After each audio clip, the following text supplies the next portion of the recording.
Hi. So what's the momentum story this month?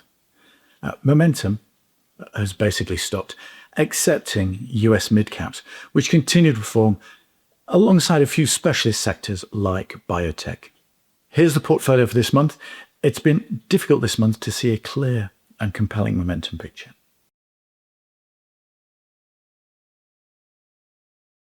If you're new to the blog, I'm Mark. I'm an ex-investment banker, and I've been managing my own money for the last 20 years. I run a financial training business, and I work with some of the biggest financial firms.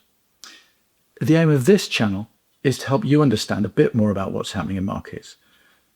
What we're doing is seeing if we can beat a major index by using market momentum data. Simple. We're trying to see if we can get better returns than the index without taking a lot more risk. Each month we build a portfolio of funds. Here's this month's portfolio, and then we follow it for 6 months and see if we beat the index. Now, markets have cooled.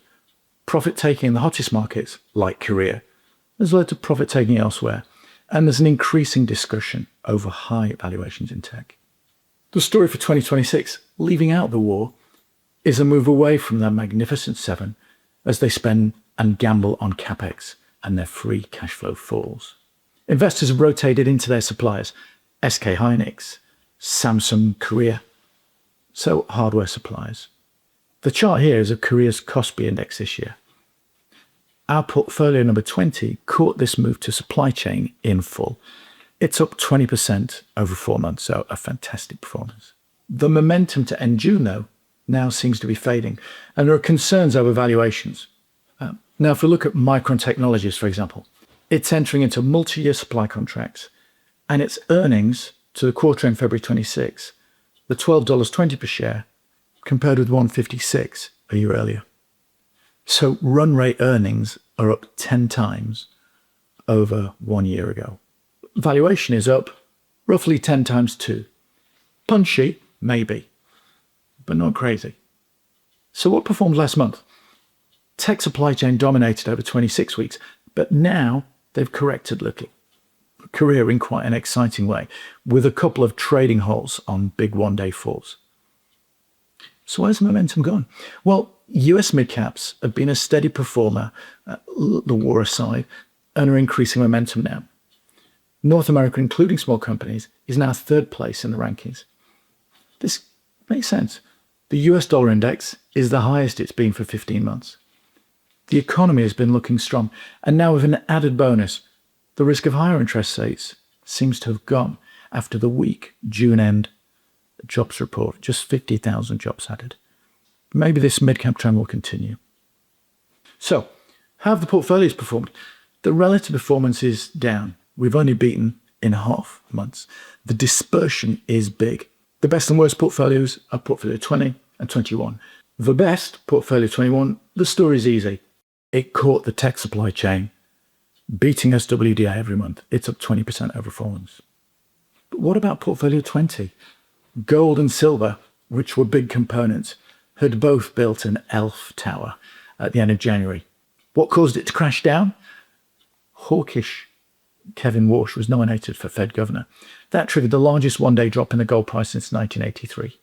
Margin requirements for gold and silver futures on CME were raised with effect from early February. Neither of these seem dramatic announcements, but perhaps that tells us about the impact of the high degree of leverage in markets through margin trading, options buying, and the growth of 2 times market-style ETFs. Unfortunately for portfolio 20, it got in at the peak. The 20% loss related to gold-linked positions couldn't be retrieved. A second leg down then followed in June. Perhaps this gives us a feel for what might happen in tech shares, were the short sellers to win at SpaceX. A third of SpaceX's free float is on loan at the moment. That's a big short position. Equally, a semiconductor stock missing a forecast might trigger a similar event. So, what do we do this month? If we look at the momentum over the last 4 weeks, then the ranking would simply be property, pharma, North America, and EU. Over 6 months, the picture's different, still dominated by tech supply chain. Now, if June represents a significant slowdown or consolidation phase, then we'll look at the 4-week picture.